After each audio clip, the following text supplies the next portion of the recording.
खुद को आग लगा लिए थे आप 2012 में? यहाँ 2012 में सर 12 दिसंबर को मैं आत्मदाह किया हूँ और मैं 78% बर्न हूँ। 12 दिसंबर 2012 को एक कंगर साहिब कार्यालय में, एक कंगर साहिब के अंचल कार्यालय में आत्मदाह किया, तब जाकर के सरकार की नींद खुली। जब मैं आत्मदाह किया, मैं 28% जब बर्न हो गया। आरजेडी के बहुत कट्टर सिपाही थे आप। पूरा इस्लामपुर विधानसभा क्षेत्र ही नहीं बल्कि नालंदा के भी बहुचर्चित आरजेडी समर्थकों में आपका नाम आता था। इस्लामपुर के बारे में बताइए, इस्लामपुर विधानसभा का क्या माहौल है, कौन जीत रहा है, किसको टिकट मिल रहा है? तो हमारे सूत्रधार प्रशांत जी का कहना है कि जब मेरी सरकार आएगी तो मैं उन्हें 4% पर सालाना ब्याज के दर पर उन्हें ऋण मुहैया कराऊंगा। प्रशांत जी ने कहा था कि मैं ऐसे व्यक्ति को टिकट दूंगा जो जमीन से जुड़ा हुआ हो, जिसकी जनता में पकड़ हो। तो सब तो बोल रहे कि जमीने से जुड़ा ली हमें। नहीं सर, कहने से नहीं होगा। यहाँ का पब्लिक देख रहा है कि कौन जमीन पर है, कौन आसमान में है। सरकार आएगी तो मैं शिक्षा के क्षेत्र में जो बच्चा पढ़ना चाहता है उसको जनसुराज अपने खर्चे से बेहतर शिक्षा की व्यवस्था करेगी।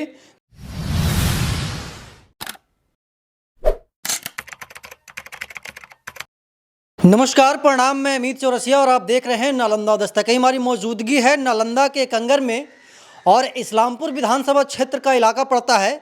और हमारे बगल में वार्तालाप करने के लिए मौजूद हैं संतोष कुमार।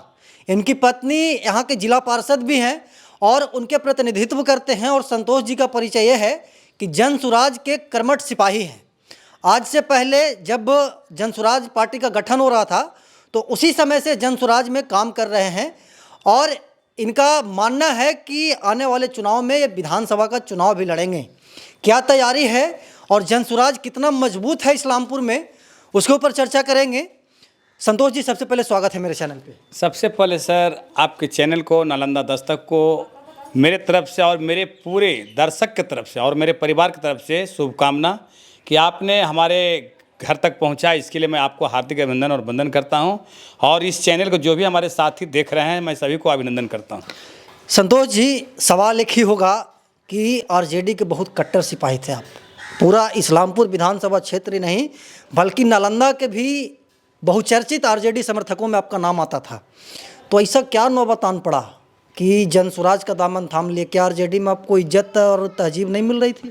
देखिए सर, मैं किसी पार्टी का शिकवा शिकायत नहीं करना चाहूँगा। और रह गई आरजेडी की चर्चा आपने किया, तो मैं अपनी पहचान किसी पार्टी से नहीं बनाया हूँ। मैं अपनी पहचान अपने कर्म और लोगों को कार्य से बनाया हूँ। और ये सत्य बात है कि मैं आरजेडी में था, आरजेडी का एक सिपाही था, आरजेडी में काम कर रहा था। लेकिन आरजेडी में मुझे यही देखने को मिला, कुछ लोकल जो छुट भैया नेता हैं वो पार्टी को बदनाम करने में लगे हुए थे। उससे पार्टी की छवि धूमिल हो रही थी। और इसी के चलते मुझे लगा मैं एक स्वच्छ छवि का हूँ और निस्वार्थ भाव से लोगों को सेवा करता हूँ। सेवा करना ही मेरा परम कर्तव्य है। सेवा करना ही मेरा परम कर्तव्य है और सेवा से ही पहचान आया हूँ। और मैं पार्टी का कोई शिकवा शिकायत नहीं करता हूँ। मैं पार्टी का नीति हमें पसंद नहीं आई, इसीलिए मैं पार्टी को त्याग कर मैं जनसुराज, जो जनसुराज का सूत्रधार हैं प्रशांत जी, मैं उनको नीति और उनके विचारों से मैं बहुत सहमत हुआ। तब जा कर के मैं प्रशांत जी से मिला। और प्रशांत जी, जब उनकी पार्टी 2 अक्टूबर 2024 को वेटनरी कॉलेज के मैदान में स्थापना हो रही थी, नींव डला रही थी, उसके 2 महीना पूर्व से भी हमने जनसुराज के पक्ष में काम कर रहा था और यहाँ के लोगों को जगाने का काम कर रहा था कि जब तक यहाँ के लोग जागेंगे नहीं तब तक बिहार का बदलाव नहीं होगा। अच्छा, इसीलिए आप जनसुराज का दामन थाम लिए। प्रशांत जी के जो मैनिफेस्टो है, जो उनका काम करने का तरीका है, जो वादा है, वो संतोष जी को बहुत प्रभावित किया। देखिए सर, प्रशांत जी एक ऐसे सच्चे इंसान हैं, वो सब कुछ त्याग करके, अपने घर परिवार को त्याग करके बिहार के लोगों के बारे में हमेशा चिंतित रहते हैं कि हमारा बिहार के लोग खुशहाल कैसे होगा, बदहाल ज़िंदगी दूर कैसे होगी। उसके लिए लगातार गांव-गांव का पद यात्रा करके, बड़ी बड़ी सभाएं करके, हम लोगों को छोटी छोटी गांव में सभाओं का निर्देश दे करके लोगों को जगाने का काम कर रहे हैं। और उनका कहना है कि जब मेरी सरकार आएगी तो 5 चीज़ मैं करूंगा। 5 चीज़ में सबसे पहला है पलायन। आज हम देखते हैं गांव में जब जाते हैं तो बहुत सारी गरीब गुरबा का बेटा बेटी, पति पत्नी, अपने माता पिता, अपने छोटे छोटे बच्चों को त्याग करके दूसरे प्रदेश में लोग जा कर के काम करते हैं और नतीजा है वहाँ जा कर के नौकरी नहीं कर रहे हैं, वहाँ भी जा कर के मजदूरी कर रहे हैं और मजदूरी भी कर रहे हैं तो 10-12 हज़ार 14 हज़ार, उसमें भी शोषण होती है उनकी। 8 घंटा के जब बजाय 12 घंटा लोग काम करते हैं, 14 घंटा काम करते हैं। 14 घंटा में उनको 12-14 हज़ार मिलता है। 14 हज़ार में भी 5-6 हज़ार रुपये उनको रहने खाने में खर्च है। कहने का मतलब अपने परिवार को भी भरण पोषण सही तरीके से नहीं कर पाते हैं। इसी का उद्देश्य से प्रशांत किशोर जी पूरे बिहार में अभियान चलाया है कि जब मेरी सरकार बनेगी तो सबसे पहले मैं 1 साल के अंदर यहाँ पलायन रोकूंगा और यहाँ के बिहारी भाइयों को यहीं रोजगार दूंगा। ये नहीं करें कि मैं लोगों को सरकारी नौकरी दूंगा, मैं यहीं रोजगार दूंगा कि दिन भर काम करे, शाम में अपने परिवार के साथ रहे। दूसरा मुद्दा है इनका बेरोजगारी का। क्या देख रहे हैं कि गांव में महिलाएं सुबह सब खाना बनाती है, उसके बाद घर में बैठ के गली में मोहल्ला में बैठ के गप बुलाती है। तो कारण क्या है कि उसके पास काम नहीं है, पैसे के अभाव है, पूंजी के अभाव है। तो हमारे सूत्रधार प्रशांत जी का कहना है कि जब मेरी सरकार आएगी तो मैं उन्हें 4% पर सालाना ब्याज के दर पर उन्हें ऋण मुहैया कराऊंगा। वो महिला घर में बैठ के रोजगार करे, चाहे वो डेयरी प्रोजेक्ट चलाए, कोई दुकानदारी करे या पापड़ उद्योग चलाए, पत्तल गिलास का फैक्ट्री खोले, बैठा कोई नहीं रहे, बैठा कोई नहीं रहे, रोजगार देंगे ताकि महिला सशक्तिकरण का उत्थान हो और महिला लोग अपने आप में स्वावलंबी हों। तीसरा मुद्दा इनका है, आप देख रहे हैं कि किसी भी कर्मचारी हो बिहार सरकार का या मंत्री विधायक हो, भारत सरकार का हो, बिहार सरकार का हो, उन लोग को प्रति साल प्रति माह बिना कहे अपना वेतन बढ़ाते हैं। लेकिन यहाँ के वृद्धा लोगों को, विकलांग लोगों को 400 रुपया पेंशन 30 साल से मिल रहा था। 30 साल से 401 रुपया नहीं हो रहा था।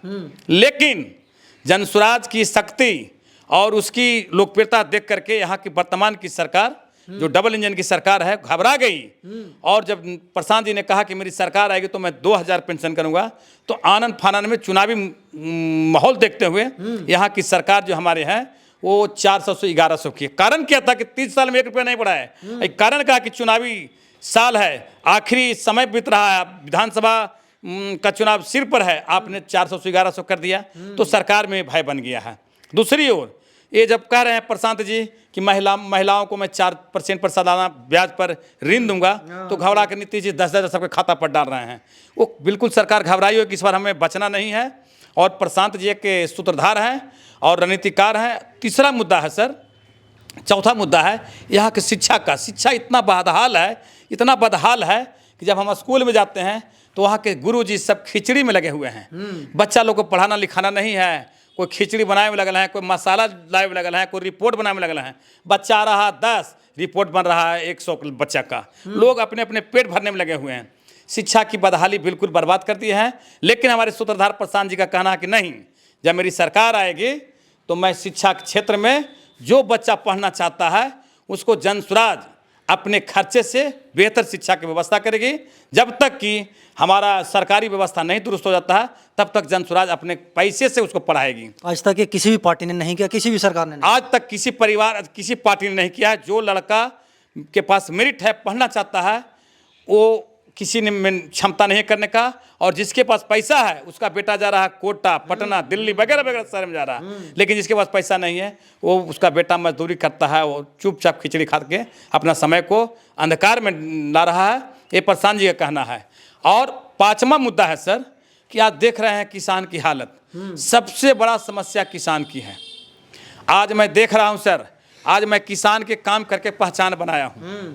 मैं किसानों के लिए प्रण किया था। जब यहाँ के लोग, ये कंगर के लोग, हमने कहा कि सर आप रात दिन काम करते हैं, सर आपको चुनाव में आना होगा, तो मैंने कहा कि मैं चुनाव से नफरत करता हूं। लेकिन उन्होंने जबरन, महिला सीट रहने के बावजूद भी 2016 में जब पंचायती चुनाव हो रही थी तो लोग कहेंगे नहीं आपको चुनाव में आना होगा, तो मैं अपने भभू को जिला परिषद में नॉमिनेट किया और अपार समर्थन मिला। 2000 से ऊपर वोट से हमें लोग लीड दिए। पहली बार। जब दूसरी बार जब चुनाव हुई सर, जब पहली बार जब चुनाव हुई तो मेरा मुद्दा था कि अंतिम छोर तक किसान के खेत में पानी पहुंचाऊंगा।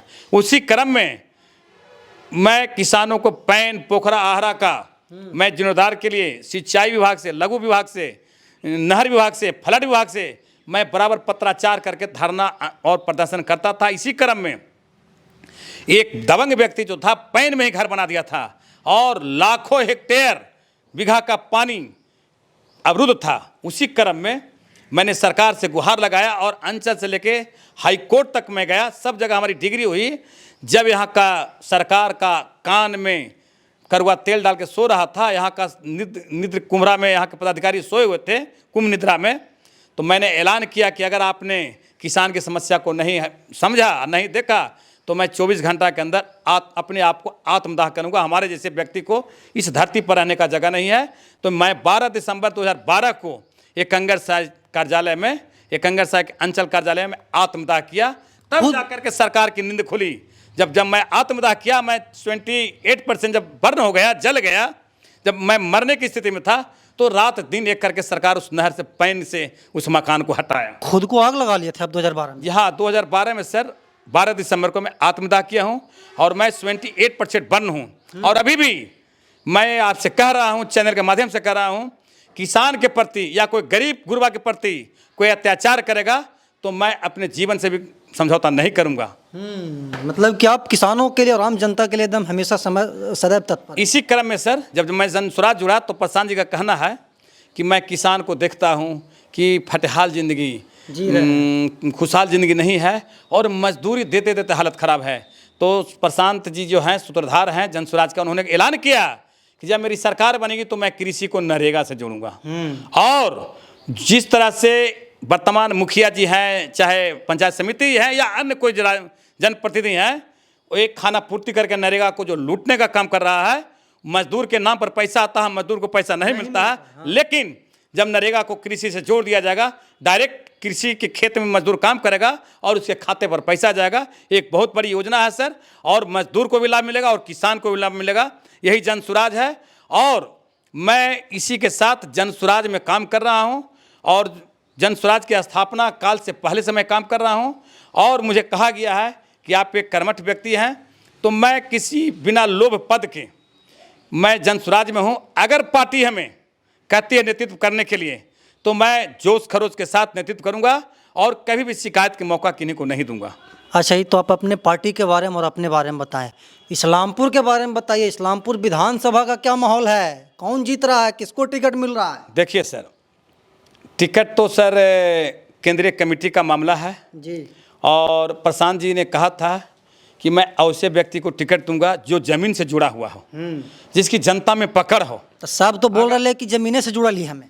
नहीं सर, कहने से नहीं होगा। यहाँ का पब्लिक देख रहा है कि कौन जमीन पर है, कौन आसमान में है। तो प्रशांत जी को कहना है कि अगर कोई गरीब व्यक्ति कोई मेहनत कर रहा है और चाह रहा कि हम चुनाव लड़ें और जनता का नेतृत्व करें, लोगों को सेवा करें, तो उस स्थिति में जनसुराज उसके साथ खड़ा है। उसी लाइन में मैं भी हूँ और मैं फॉर्म भरा था 2025 अप्रैल में। प्रशांत जी के दिशा निर्देश में मैंने अप्रैल में नॉमिनेट किया है कि मैं भी प्रत्याशी के रूप में हूँ। तो मैं दमखम के साथ इस्लामपुर का दौरा कर रहा हूँ, एक एक घर का दौरा करके लोगों को सदस्य बनाने का। आज से सर 6 महीना पहले करीब मैं 6-7 हज़ार लोगों को सदस्य बना चुका हूँ। अभी फिलहाल में सर परिवार लाभ कार्ड बन रहा है। मैं एक जिला परिषद प्रतिनिधि होने के नाते क्षेत्र का भी दबाव रहता है, लोगों को अंचल का काम है, जिला का काम है, अनुमंडल का काम है, सब काम को समेटते हुए, सबको देखते हुए मैं अभी तत्काल परिवार लाभ कार्ड बना रहा हूँ। बीच में मैं गांव-गांव में जाकर के छोटी बड़ी सभाएं, दर्जनों बड़ी बड़ी सभाएं किया हूँ और छोटे छोटे सभा तो सर सैकड़ों किया हूँ। तो जैसे जैसे पार्टी का दिशा निर्देश आती है, फिर देखिए कि कल हम लोग को 12 तारीख को प्रशांत जी के साथ बैठक है। मैं जनसुराज में अनुमंडल अध्यक्ष के पद पर भी हूँ और कल बैठक है और बैठक में कल क्या निर्णय होती है। और ऐसे दिशा निर्देश आया है कि आप लोग गांव में एक पदयात्रा निकालिए, 500 की संख्या में गांव-गांव का दौरा कीजिए, एक दिन में कम से कम 5-6 पंचायत का दौरा कीजिए और लोगों में एक जनसंपर्क अभियान चलाइए। पार्टी का नीति के बारे में लोगों को बताइए कि ये पार्टी इस तरह का है, इसका ये करना है, ये पार्टी हित में किसानों के एक कर रही है, गरीबों के हित में काम कर रही है, महिलाओं के हित में काम कर रही है। पार्टी एकजुट है को ना तो हर इस्लामपुर में। देखिए सर, पार्टी तो सर एकजुट है, लेकिन मैं ये कहना चाहता हूँ कुछ लोग बरसाती मेढक की तरह टपक रहे हैं। जनसुराज का सर कद फैल रहा है, लोगों को आत्मविश्वास हो रहा है कि नहीं जनसुराज बिहार में उभर रही है, जनसुराज की सरकार बनने वाली है, बिहार की बदलाव होने वाली है। तो कुछ बरसाती मेढक पैसे के बल पर चेहरा को चमकाना चाह रहे हैं, लेकिन जनसुराज में ऐसा कुछ नहीं और चलने वाला नहीं है सर। जो जमीन पर है उसी को मौका मिलेगा सर। जो ज़मीन पे है उसी को गद्दी मिलेगी। जी सर, जी सर, है ना? जी। तो जाते जाते आप अपने दर्शकों को, हमारे दर्शकों को जो आपको वोट करते हैं, उनको क्या कहना चाहेंगे? हमारा आखिरी सवाल होगा सर। देखिए सर, मैं अपने यहाँ के जो मतदाता हैं, जो हमारे समर्थक हैं, जो हमारे चाहने वाले लोग हैं, चाहे वो मीडिया सेल से हों या हमारे गांव के ग्रामीण लोग हों या शहर के दुकानदार भाइयों हों या किसान भाइयों हों, मजदूर भाइयों हों, मैं उनसे आग्रह करूंगा कि एक बार आप जन स्वराज को मौका दीजिए और देखिए कि जन स्वराज क्या करता है। अगर मैं आपके चैनल से भी कह रहा हूं कि अगर जो मेरा छवि खराब होगी, अगर मेरी पहचान नहीं होगी, अगर यहाँ के पब्लिक को, यहाँ के मतदाता को लगे संतोष गलत आदमी है, तो हमें सपोर्ट नहीं कीजिए। वो तो प्रशांत जी भी बोल रहे हैं। हाँ, प्रशांत जी बोल रहे हैं, मैं पहले से बोल रहा हूँ। मैं जिला परिषद का चुनाव लड़ता था तो लोग हमसे मुर्गा और दारू मांगते थे। तो मैं कहता था कि मेरे पास पैसा नहीं है बाबू, अगर लगता है कि संतोष बढ़िया आदमी नहीं है तो हमको वोट नहीं दो, जो बढ़िया आदमी उसको वोट दो। लेकिन लोगों ने विश्वास कर 8,800 वोट से हमें लीड दिया सर। नालंदा जिला में 1 नंबर पर हूँ। उसी तरह से मैं आज भी कर रहा हूँ।